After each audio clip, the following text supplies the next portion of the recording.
Hi. So this is Unit 7A, which is Aquatic Ecosystems and Biodiversity. You guys are going to have a quiz at the end of this, not a test.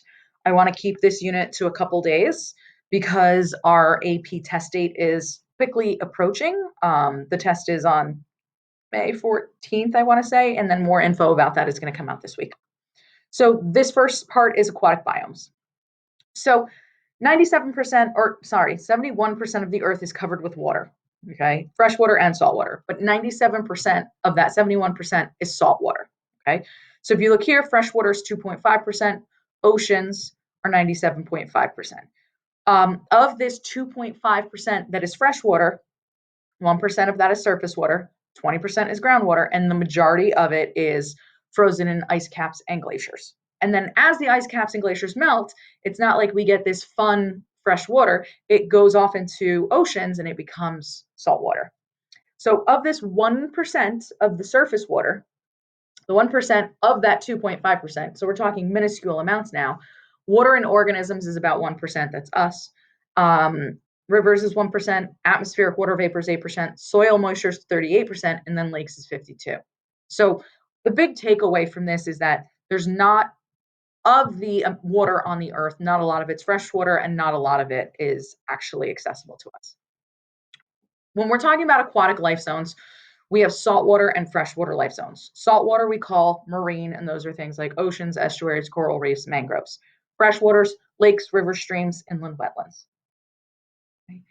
In general, I didn't really know where to stick this, but you have nectonic, benthic, and planktonic.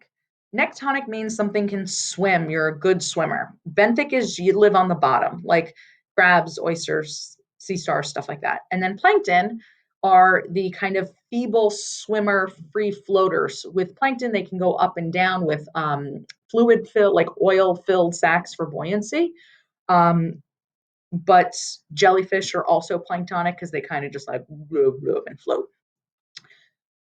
As our plankton, you have phytoplankton and you have zooplankton. Phytoplankton are your plant plankton. They are really, really, really important. They are the base of almost everything in the food chain. Okay, they are our producers of the ocean. Everything is based on them, and they fill the role of the producers of also creating oxygen. So they supply a large portion of the world's oxygen.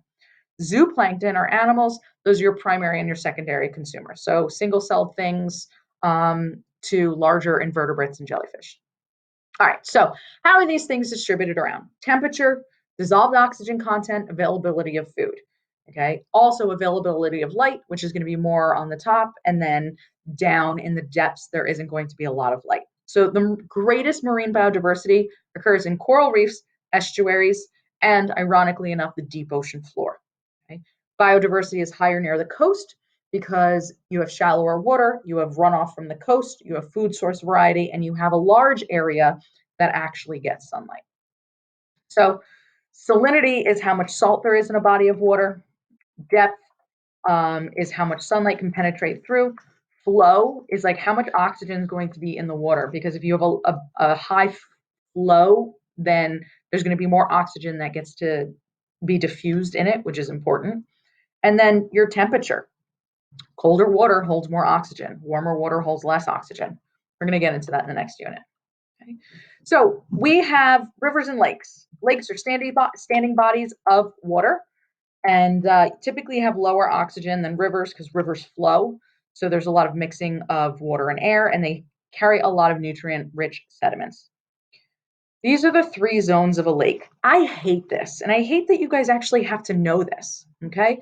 So the littoral zone is the zone of a lake. It's shallow and it has emerging plants. Okay, it's like the little coast. Limnetic is where light can reach. Okay, so that's this whole kind of in the middle area here. Then your profundal zone is the bottom water, and then your benthic is that very, very bottom where you have nutrient rich sediments, you have a lot of invertebrates, and those benthic things live. Here's another picture of your littoral zone around the end, and then going down your limnetic, your profundal, and then your bottom is the benthic. Okay, you do have to know these. I'm sorry, it's just going to be memorization. All right, rivers and streams, they change a lot from the top, their source, your headwaters. They're shallow, they're cool, they're rich, lots of oxygen in them. And then at the mouth, this is where your river kind of meanders out. It's not as cold, it's warmed up, it's got less oxygen in the water, and a lot of sediment at this point in time is coming out. Freshwater wetlands are wetlands that have fresh water. Okay, saltwater wetlands are wetlands that have salt water. Okay, plants living here need to be adapted to living saturated in water. Okay. So the actual definition of a wetland is an area with soil or submerged or saturated in water for at least part of the year, shallow enough for emergent plants. There need to be specific hydrophilic plants, meaning that they like the water. There are a lot of economic benefits of wetlands, and a lot of environmental benefits that also then become economic benefits to us. So they store excess water during storms, lessening floods. It recharges groundwater by absorbing rainfall into the soil. The roots of the wetland plants filter pollutants from water draining through them. And there's a lot of water and nutrients that are there and decompose. And so there's a lot of plant growth because they're very nutrient rich. So here are just some of these wetland swamps with cypress, a marsh, and a bog or inland wetlands. Estuaries. These are areas where rivers meet ocean, freshwater meets saltwater. Okay, and this is a lot. This is a very highly productive areas. It's like I can't speak because estuaries are my favorite. Salt marshes are my jam. That's where I used to teach for fish and wildlife, and I moonlight there during the summer doing their teacher training workshop still. So, a salt marsh is what we have. Temperate climates are, we have the changing of the seasons. We have a fall, we have a spring, we have a winter, and a summer. These are breeding grounds for a lot of fish and shellfish species. A lot of different activities can happen here. A lot of people crab and clam and fish and kayak and paddleboard. They're really great areas. Then you have mangrove swamps, are estuary habitats, but they're in tropical climates. We don't have mangrove trees because we're temperate. Okay. Down in Florida, they don't have a lot of salt marshes. They have mangroves because they're in tropical climates. So you have mangrove trees with those long, stilty roots. Those can stabilize shorelines and they provide habitat for a lot of species of fish and shellfish.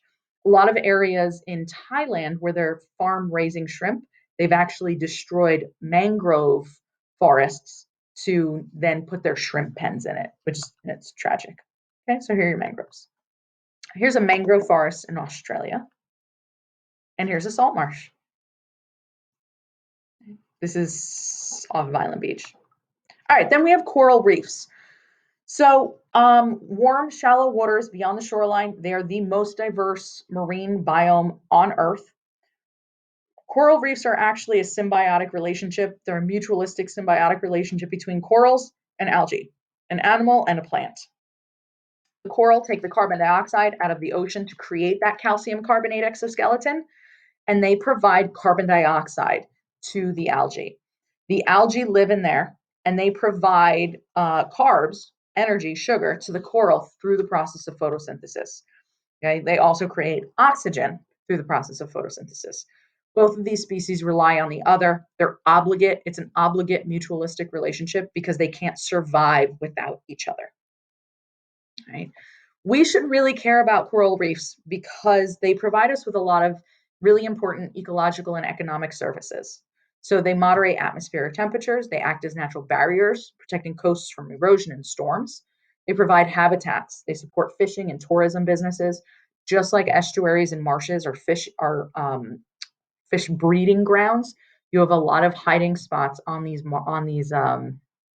coral reefs, similar to the way that there are in estuaries and marshes. They provide jobs, building material, they're studied and they're enjoyed. You go on a vacation, you want to go snorkeling, not in some sort of open area, you want to go to the coral reef. Okay, but we have destroyed them because of coastal development, pollution, overfishing. Our warmer ocean temperatures, try to put me something somewhere, lead to coral bleaching, which we're going to go over. And then you have increasing ocean acidity as well, which kills these coral reefs. Okay. So here are some beautiful corals. This is what they're supposed to look like. And a lot of these coral reefs don't look like this anymore. Okay. Then we have intertidal zones. This is the narrow band of coastline between high and low tides. Intertidal. And organisms must be specially adapted to live here. So they need to be able to be exposed to direct sunlight during low tide, and they need to be completely submerged during high tide. So barnacles, sea stars, crabs, things that attach themselves to rocks, and they can tightly close themselves up to prevent themselves from desiccation in the sun. Okay. So different organisms are adapted to live in different zones. So there are different zones within the intertidal zone. You don't need to know those specific ones, okay? But you have like subtidal, intertidal, supertidal. You don't need to know that, but there are just all different sorts of organisms that are adapted even within this intertidal zone to different layers within it. Open ocean has very low productivity because only algae and phytoplankton can actually survive in most of these areas.